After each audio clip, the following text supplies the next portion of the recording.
Hello, this is Mr. Joe doing a follow-up video on my last video, which was titled Why Regime Change in Iran is Useless. I'm doing a follow-up and answering two or three questions from readers who brought up a good point. Actually, there was only one or two good points brought up. The rest were kind of nitpicking and off the topic. But I only said half of what I meant to say. I thought my readers knew or assumed the other half of what I was going to say. We'll get to that in a minute. The first thing, one reader wrote in, I'm looking at my trusty notes here. That's why you see me looking down. Iranians speak Persian. Yes, I know Iranians speak Persian.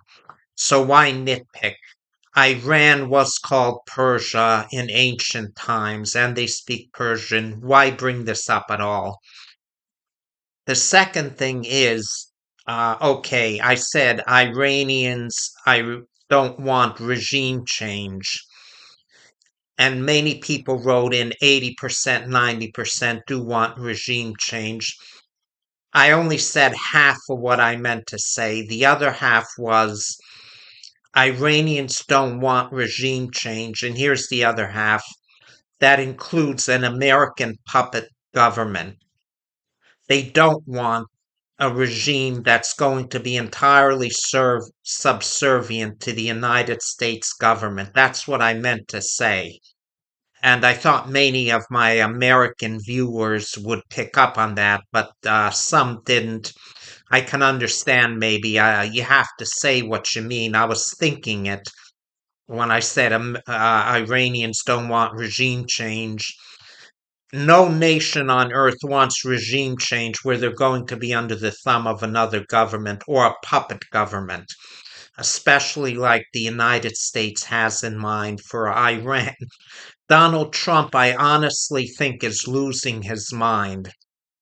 He said a while ago him and the Ayatollah would choose who's going to be the next leader. Him and the Ayatollah uh, would monitor traffic and choose traffic through the Straits of Hormuz or Hormuz, whatever the hell you pronounce it.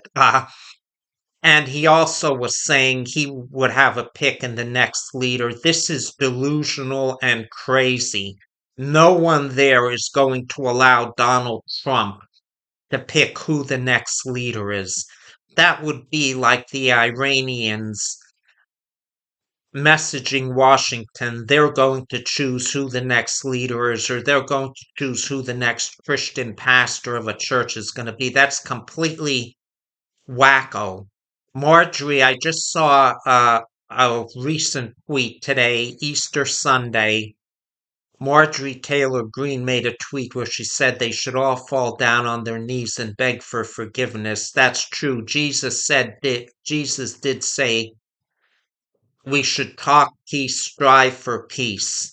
Sometimes peace isn't attainable, but this isn't one of them cases. Like I've said before, this crisis in Iran is wholly manufactured by the American government.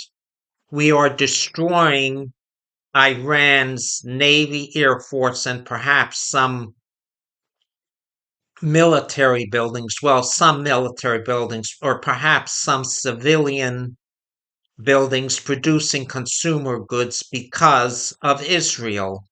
And we have no right to go into a nation in the Mideast with armed troops and say this is the way it's going to be. And let me look at my notes again, make sure I didn't miss anything.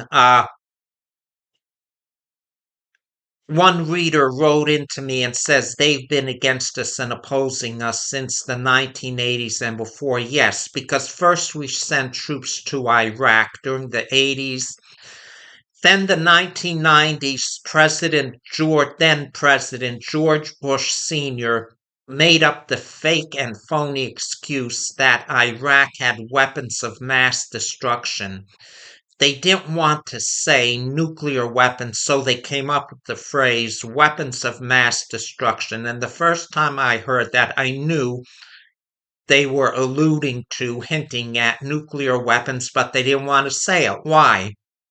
Where is the photographic evidence, either by American intelligence or the United Nations, that they have a nuclear bomb? None. Everyone knew they didn't have it. The real reason we were invading Iraq in 1990 was because of oil. Saddam Hussein was fooling around. I don't want to go into a whole history of this. It seems my viewers get bored if I go in, but fooling around with the flow of oil and the price of oil, and it was causing problems. But President Bush didn't want to say that there was a problem with oil, so they made up another excuse, at least. Why are we involved there? They have weapons of mass destruction, which they supposedly were going to use on their own people, but I can't remember, and I realized I could. He never said they were going to use it on America. In 1995, I remember seeing a film clip. The US and Israel says Iran was 5 years away from having a nuclear weapon. They're always 5 years, 2 years, 1 year away from having a nuclear weapon. Every 30, 40 years, we're fighting either Iraq or Iran on behalf of Israel, which we should not be involved in at all. We should have zero involvement in this conflict. But looking at my notes again, I also saw a film clip by CNN.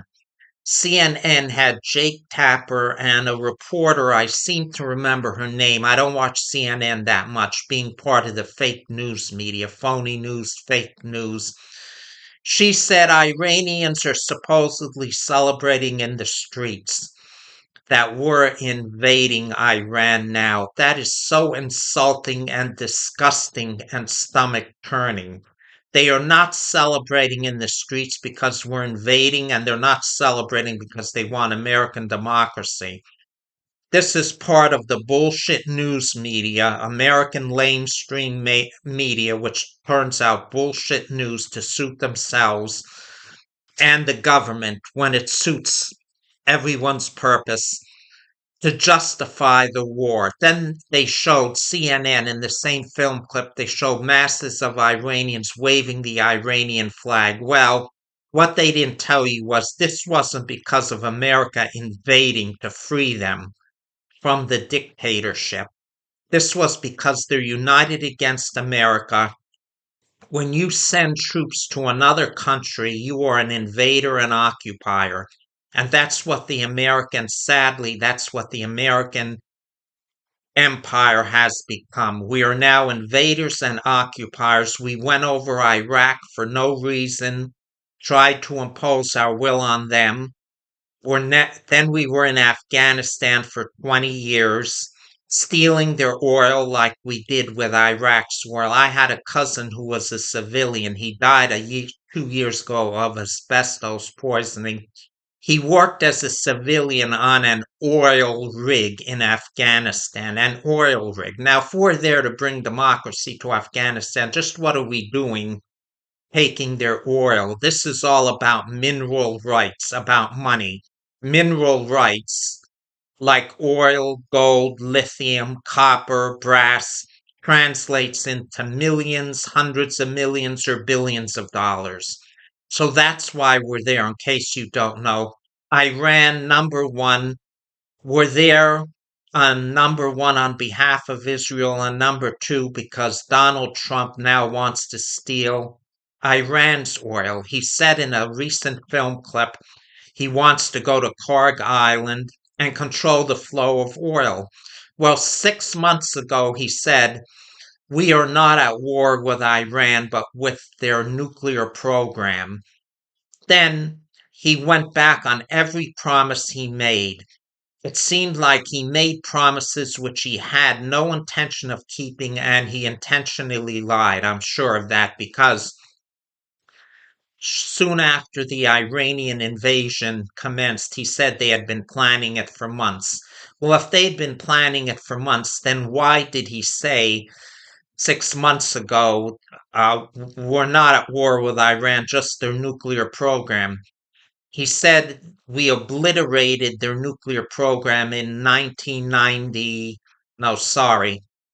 He said we obliterated their nuclear program in 2025.